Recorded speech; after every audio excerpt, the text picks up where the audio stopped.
को उन पेशेंट्स के अंदर इंसर्ट करने की आवश्यकता पड़ती है जो पेशेंट्स सेल्फ से ब्रीदिंग नहीं कर पाते हैं, सेल्फ से अपने आप को वेंटिलेट नहीं कर पाते हैं या फिर लॉन्ग टर्म वेंटिलेशन पर रहने वाले हैं, मैकेनिकल वेंटिलेटर जिनको कनेक्ट किया जाना है। ट्रैक्योस्टोमी के जब आप इसके शाफ्ट को देखेंगे तो यहाँ आपको किसी किसी ट्रैक्योस्टोमी में एक हॉल दिखाई देगा। इस ट्रैक्योस्टोमी के अंदर शाफ्ट पर कोई हॉल नहीं है, इसलिए ये tracheostomy non fenestrated tracheostomy tube कहलाएगा। जब आप इसके शाफ्ट को देखेंगे तो यहाँ पर एक बैलून भी आपको, कफ भी आपको दिखाई देगा, यानी कि इस ट्यूब के ऊपर कोई कफ नहीं है, इसलिए ये नॉन कफ ट्रैक्योस्टोमी कहलाएगा। यानी ट्रैक्योस्टोमी ट्यूब्स दो कैटेगरी में डिवाइड की जा सकती है, फेनेस्ट्रेटेड और नॉन फेनेस्ट्रेटेड। फेनेस्ट्रेशन का मीन्स होता है यहाँ एक होल का होना। उस होल की वैल्यू ये होती है कि ट्रैक्योस्टोमी इम्प्लांट करने के बाद, इंसर्ट करने के बाद पेशेंट सेल्फ से स्पीकिंग कर सकता है, can able to talk with the another peoples.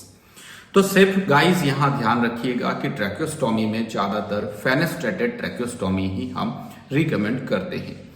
जब भी कभी ट्रैक्योस्टोमी ट्यूब इंसर्ट किया जाता है तो मेजर कंसर्न हमारा होता है inability to talk.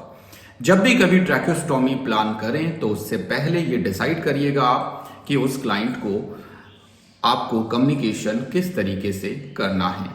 Tracheostomy tube के अंदर सेकंड पार्ट है कफ। ये कफ का प्रेशर काफी वैल्यू रखता है। इसके प्रेशर को यूजुअली 20 से 25 mm ऑफ Hg के बिटवीन रखना है और या फिर 25 से 35 सेंटीमीटर ऑफ H2O के बिटवीन आपको कफ प्रेशर रखना है। ये है हमारे फ्लेंज। इन दोनों फ्लेंज की मदद से इसे नेक में सिक्योर किया जा सकता है। इसको सिक्योर करने के लिए ये थ्रेड अवेलेबल होता है जो किट में साथ में ही आता है। यहाँ पर ट्रैक्योस्टोमी को जब आप ध्यान से देखेंगे तो आपको यहाँ इसमें एक ऑब्टूरेटर नजर आएगा।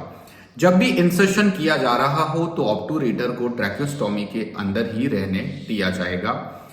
प्रोसीजर के बाद इसको रिमूव कर लिया जाता है और इसके साथ में एयरवे कनेक्ट कर दिया जाएगा। ये ऑब्टूरेटर क्या करने वाला है, तो जब आप ऑब्टूरेटर को ध्यान से देखेंगे तो यहाँ इसके टिप पर एक राउंड सा सर्किल होता है।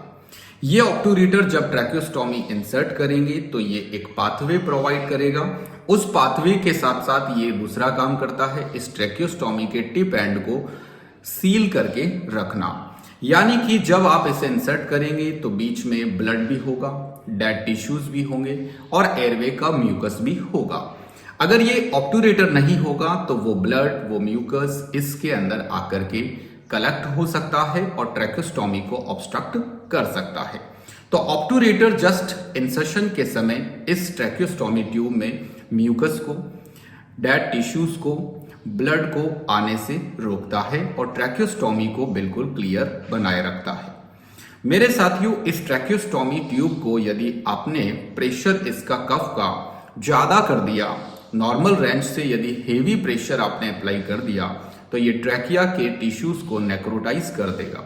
यदि आपने लो प्रेशर अप्लाई कर दिया तो उसकी वजह से यहाँ गैप मेंटेन होगा ट्रैकिया में और गैप मेंटेन होने के कारण जो जीआईटी के फ्लूइड्स हैं वो एयरवे के अंदर एस्पिरेट होने की बहुत ही अधिक संभावना होती है।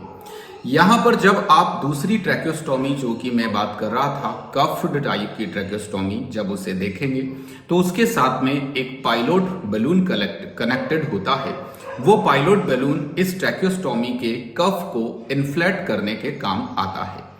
जब भी कभी कफ्ड ट्रैक्योस्टोमी किसी को प्लेसमेंट किया हुआ हो तो आपको हमेशा उस कंडीशन में उस पेशेंट के अंदर उसको हर 4 आवर में प्रेशर को मॉनिटर करने की आवश्यकता होती है एज ए नर्सिंग ऑफिसर। उम्मीद करता हूं साथियों कि आपको जो मेरे द्वारा इंस्ट्रूमेंट्स अप्लाई किए जा रहे हैं, एक्सप्लेन किए जा रहे हैं, आपको उनका एडवांटेज मिल रहा होगा।